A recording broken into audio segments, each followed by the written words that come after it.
hindi naman lahat ng nagbebenta, wala ng pera. Sinabi ni Manny Pacquiao dun sa hindi naman daw lahat ng gamit ni Jinky sobrang mahal. But I think he's coming from sa level namin, hindi to mahal.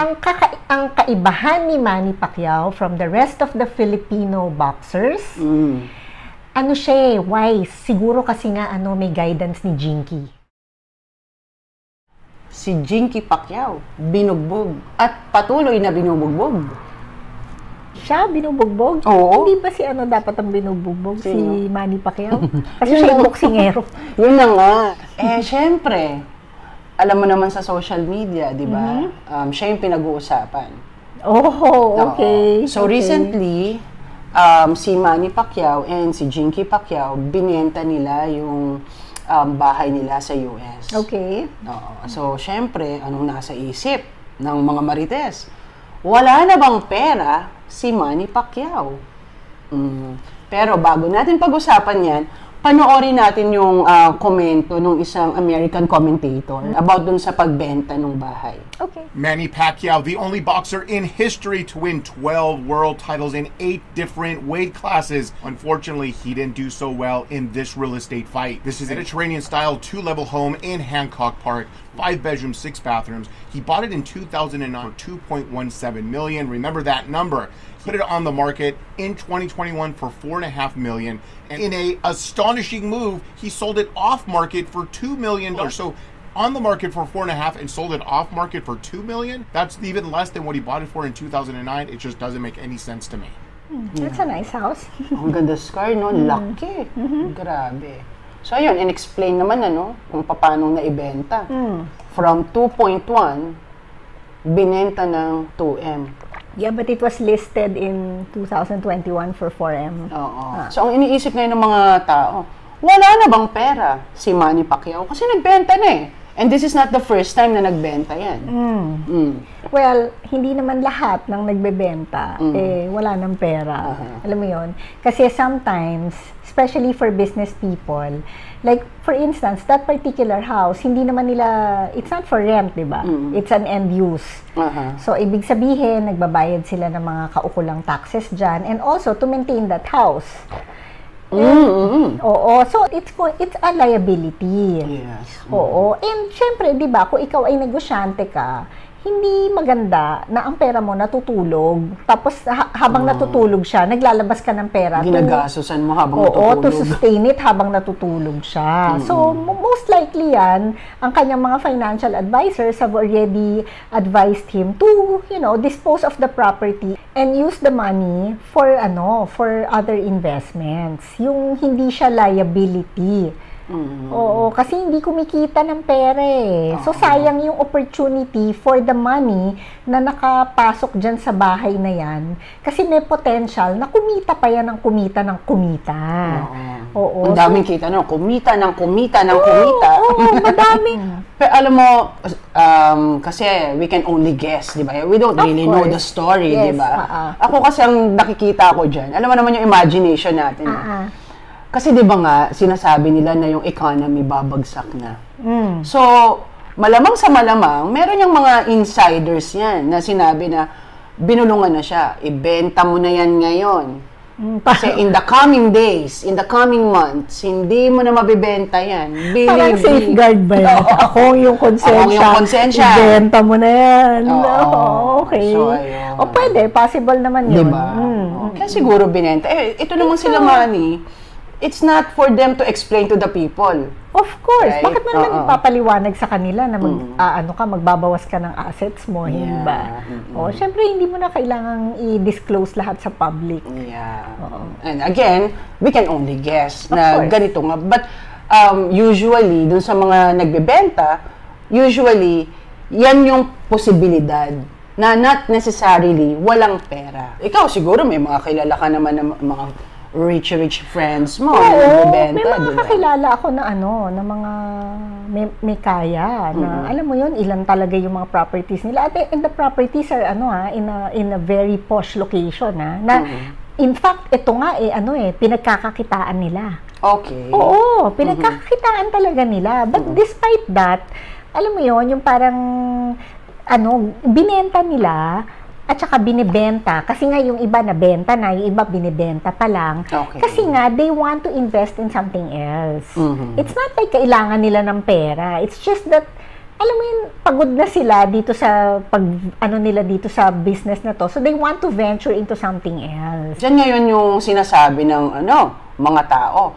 Kaya walang pera si Manny ay dahil kay Jinky because of her extravagant lifestyle. Pero kasi yung sinasabing extravagant na lifestyle ni Jinky, it actually equates to their net worth Exactly. Kumbaga kung magkano yung pera nila, yun yung lifestyle niya. Oo. Kumbaga, kung ang babasihan natin, yung mga kinita niya. Diba? I mean, ni Manny. Yeah.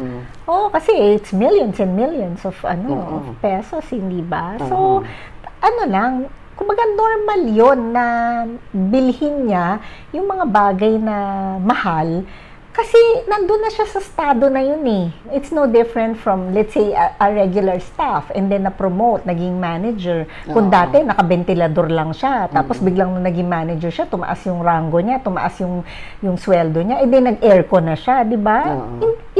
Walang pinagkaiba dun. Yeah. It's just that kasi siguro nakikita ng mga tao yung kanyang mga expensive bags, expensive watches. Yeah. Pero kasi 'di ba, yun eh. Afford nila 'yon. Pinaghirapan 'yon. So hindi dapat questionin 'yon. Kasi hindi naman nila ninanakaw kung ano yung pinambibili nila doon. Yeah. 'Di ba? Parang lang yan, Scar Siguro ang maiko-compare ko siya, yung sa'yo. Sa akin. Hindi kasi, di ba? Ikaw kasi, linggo-linggo ka nagsha-shopping. Para sa akin kasi, nung mga una pa lang kitang kakilala, hindi ko naiintindihan yun. Tapos yung mga bags mo. Hindi ba pwedeng isa lang yung bags? Mga sapatos mo. At hindi naman ito mga mumurahin. But you know what? I realized, kaya ako nag-iisip ng ganun. Kasi, wala akong capacity na gawin yung ganyan. Sa level ko, hindi ko kaya yung ganyang lifestyle. Na kumbaga, kung ikukumpara mo doon kay Jinky Pacquiao, ang mga tao kasi, hindi nila naiintindihan yun. Hindi talaga nila naiintindihan yun. Kasi nga, sila most of the people, paycheck to paycheck. Yun. So, hindi nila maiintindihan na ang tao, minsan, may ekstrang pera. So, yung pinang-shopping, pinambibili ng mga extravagant na mga bagay, or pinambabiyahe nila, ekstrang pera yun. Yeah. Kumbaga, naka-allocate na yung yung mga pera nila. May mga allocation na yan, na kung magkano yung gagastusin nila for the household ng ganito, tapos meron for investment, meron for ganito, ay meron din sila for yung mga ibang expenditures.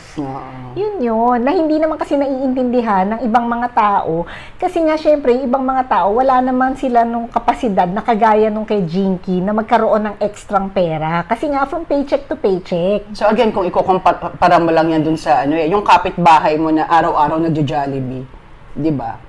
Parang napaisip ka, ha? Hindi ako nakamito, hindi kasi ako nagjo-Jollibee. Hindi ganito Halimbawa sa isang neighborhood, itong isa nakakaangat-angat. 'Di ba? So araw-araw nagjo-Jollibee. So ikaw parang bakit ganyan siguro Siguro nag-aano to dun sa niya, sa company niya. Bakit araw-araw nakakapag-Jollibee? 'Di ba? Kumbaga sa kanila, yung pagja-Jollibee araw-araw, parang it's a normal thing. Yeah. Diba? So, same thing with Jinky Pacquiao. Normal na lang yan. Baka nga lang yan barya lang yan yung pinanggagasos niya dyan diba? Tsaka yung sinabi ni Manny Pacquiao dun sa hindi naman daw lahat ng gamit ni Jinky sobrang mahal. Mukha lang daw siyang mukha lang siyang mayaman. Diba? Pero hindi lahat ng gamit sobrang mahal. But I think he's coming from sa level namin, hindi to mahal. Kasi I think if you're going to compare it with people from the Middle East, 'di ba, na talagang grabing mag-spend and all, makikita mo yung mga bag nila talagang yung halos hindi mo na kasi nga puro bato. Ay oo nga yan yung video na parang naalala ko lang bigla. I have a video here. Panoorin natin. Okay. This happened nung kasagsagan ng takbo ni Manny Pacquiao. sa asawa ninyo, si Jinky, na mahilig daw mag-flash ng mga sobrang mamahaling mga gamit at naghihirap ang buong bansa. Ano po masasabi niyo? Yung asawa ko, mukhang mahalin lang pero hindi naman masyadong mahal yung mga sinusuot niya. At yan namang pera na yan, dugo at pawis, hard-in money ko. Hindi yan ninakaw sa gobyerno, hindi yan ninakaw doon sa mga tao. Kung anong meron kami, dream namin yun, sakripisyo, dugo at pawis ang puhunan namin para kami maging masaya. Kung magsuot kami ng pangmamahirap, magiging plastic din kami. Ayun naman pala. Hindi naman pala sila kasi plastic, which is, ano naman, di ba? Oo, alam mo namang magsuot sila ng di ba, ng pen shop. Mga ganyan. Hindi, ibig ko sabihin, di ba? Kasi nga, syempre, nandun na siya sa level ng mga ng mga Dior, mga ganyan. So, ba't siya magsusuot ng pen shop, hindi ba? Oh. So parang I have nothing against pen shop. It's just that we're equating, kasi baka mamaya mabash ako, 'di ba? Hindi, ang sinasabi ko lang is kasi syempre ini-equate natin yung nila, yung money nila doon sa kakayanan nilang bumili ng mga designer na item. Yun. Kasi alam mo, totoo yung sinabi ni Manny, 'di ba? Ngayon, 'di ba, inaano sila na ang mamahal ng mga ninyo. Pero subukan mo pag nagsuot yan ng mga mumurahin. Sos! May masasabi pa rin yan. Sila, o bakit nakasuot siya ng frigo? Kasi nga, kasi nga naghihirap na. Sige, manggit pa more. Bakit kasi alam ba si pen shop lang? Dapat isa-isahin na natin si frigo. Sino pa ba? Rough Rider Beans.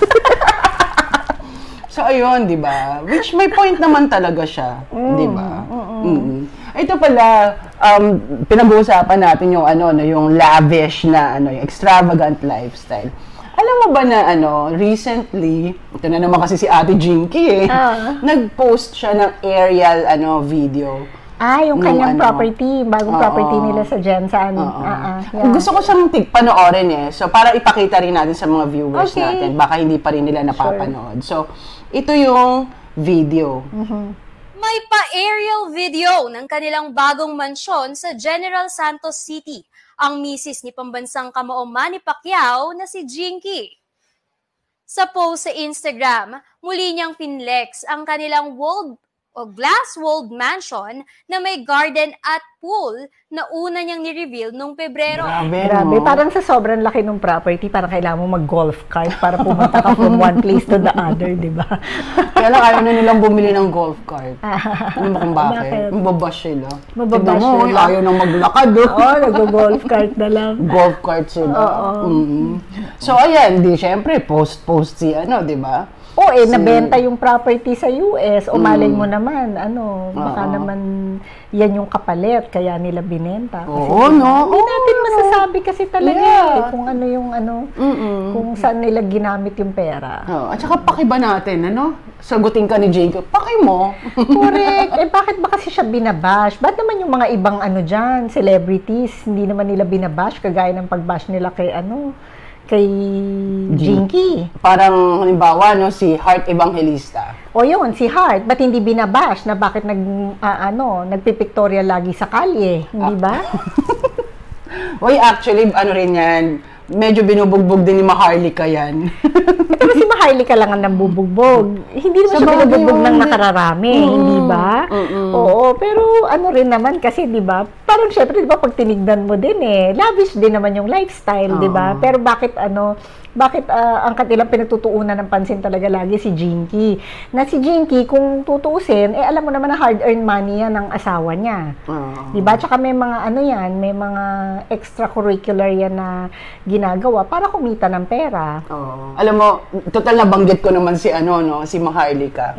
Kino-question niya actually yung saan ang gagaling yung pinanggagastos ni Heart Evangelista. Kasi 'di ba, syempre, parang tumawa ka ha. Kasi syempre, 'di ba, once na umalis yan, kasama niya yung glam team niya. Ay, wala na nga pala. Wala na yung glam team, ex-glam team na, di ba? Hindi, what I mean is, hindi naman yan umaalis ng mag-isa lang siya, di ba? May entourage. Oo, so ngayon tinatanong ngayon ni Maharlika. Siyempre, kailangan niya ng tagakuha ng picture. Hindi, alam mo sa kanyang mga street posts. Malay mo naman, marami siyang sponsors. Pero kung titignan mo, Maharlika baka naman kasi the reason why she keeps on bashing and keeps questioning yung kung saan nanggagaling. Baka naman kasi may pinanghahawakan talaga siya na, alam mo yun, may ebidensya siya in black and white that would prove na tayo naman wala. So, yun nga. Mahirap magsalita about that. Mahirap magsalita, diba? Ate Maharlika, share naman dyan.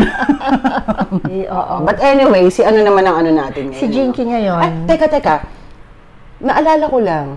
Di ba may business to si Heart Evangelista. Sila yung may-ari ng Barrio Fiesta?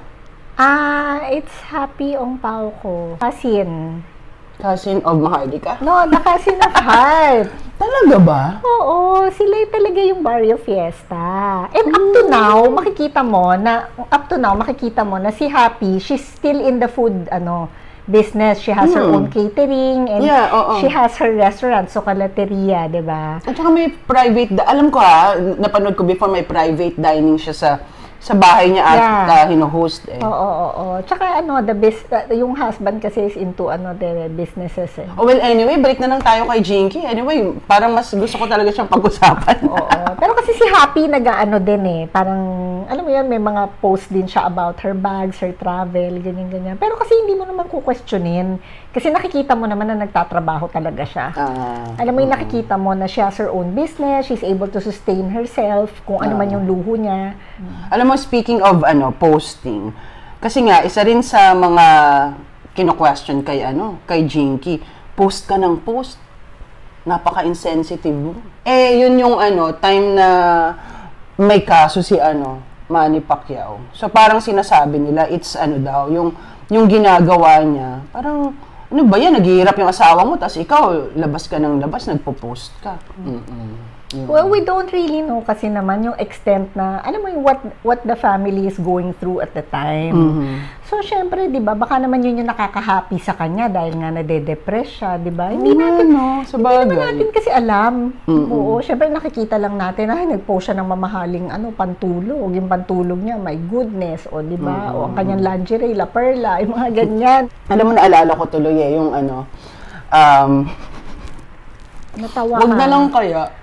Ano yun? Hindi ko alam kung alam mo na to kasi remember during the pandemic, ikaw rin kasi pasaway ka din Bakit? So ikaw, pandemic, di ba? Post ka ngayon ng post. Kasi parang there was a time, parang nag-shopping ka pa nun. So pinost mo, di ba? Alam mo ba na merong hindi ko na sa'yo sasabihin kung sino yung nagkomento. Sabing ganyan, ito talaga si Scar.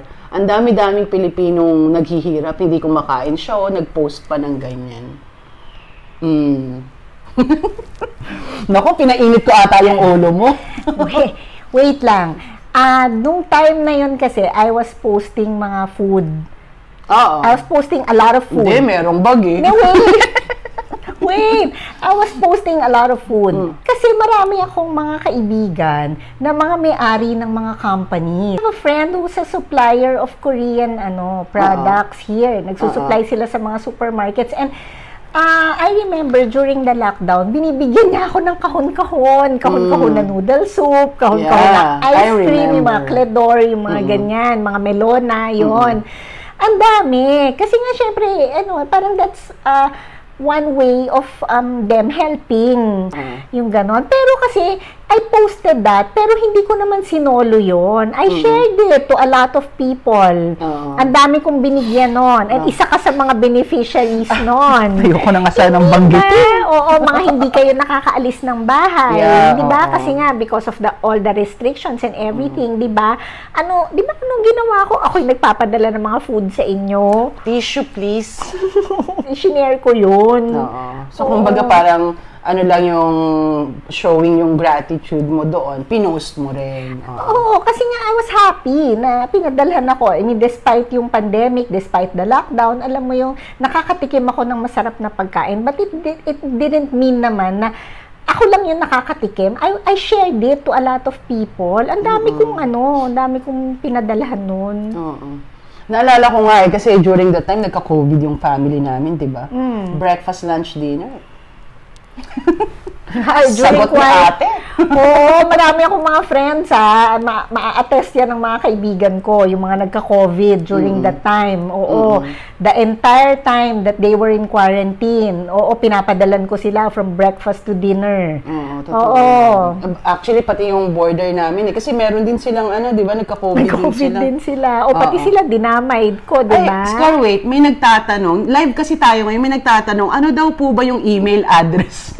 Joke lang. It means, hindi naman porket nagpo-post ka, it doesn't mean that you're being insensitive, no? Yes, kasi you do your share in helping other people. Yeah. It's just that hindi mo naman kailangan kasi ipangalandakan sa social media kung ano yung ginagawa mo ng mga pinapamigay mo. Oo. Di ba? Yes. Oo, maybe some, kasi syempre pag nag-thank you sa'yo, di ba? Oo, yung pinupost mo. Pero hindi mo naman, na ipapakita mo na ito para kay ganito, 'di ba? Yung ganyan hindi naman ganoon. Kumbaga pagka pinost ka lang, i-repost mo lang. That's it. Pero yung para mo na, alam mo yung may picture ka na para kang politiko na binibigay mo yung tapos kailangan may picture pa, 'di ba? Na hindi naman ganoon. Yeah. So, huwag kang mag-alala.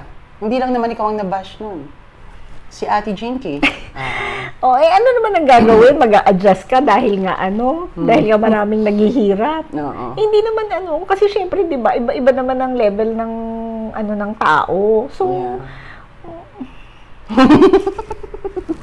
At saka alam mo minsan, parang way din nila siguro ni Jinky. Ewan ko, again, we can only guess. Malay mo yung para to inspire people. Yeah, kasi she was once poor. And I remember during the time when Manny Pacquiao was still starting his career as a boxer, Tapos nagpa-practice yan sa Mandaluyong. And I personally know the person na sa kanya, nag-finance sa kanya during the time. And I remember there was one time I was watching him nakita ko after niya nung mag-practice, nakikita ko kumakain siya ng mais. Yun ang kinakain niya, mais. Kasi nga di ba mahirap before. So, feeling ko, yun nga, kasi di ba si Jinky, they weren't they weren't born rich eh. Kumbaga self-made ito. So ang nangyayari, kumbaga parang niya yun eh, parang na-enjoy niya na this time around, loko, ito yung mga pinangarap ko lang, and yet, here it is, andito, nakamit ko na siya. And it's not impossible for the rest of the people. Diba? Yeah. So it's also probably to draw inspiration. Oo. Alam mo, nabanggit nga niya yan eh, yung parang dati pangarap lang niya. Yung business niya. Ito ay Jinky Skin. Okay. So, niya to, establish niya to noong 2021. Okay. So, kumbaga, kung babalikan mo, yung kinu-question nila na inuubos yung pera ni Manny, meron din namang business. Hindi naman natin alam kung ano-ano yung mga negosyong pinasok niya. Sa tingin mo ba, si Manny Pacquiao maghihirap pa? No. I think the family is set for life. Oo. Kasi ang kaibahan ni Manny Pacquiao from the rest of the Filipino boxers, wise. Siguro kasi nga, may guidance ni Jinky. May guidance ni Jinky. Kasi 'di ba, for the rest of the other Filipinos, na boxer, hindi ba, parang wala lang. Alam mo yun, talagang sobrang hayahay, na pasarap ng buhay, ng bababae, and everything, di ba, ganon. Ito kasi, alam naman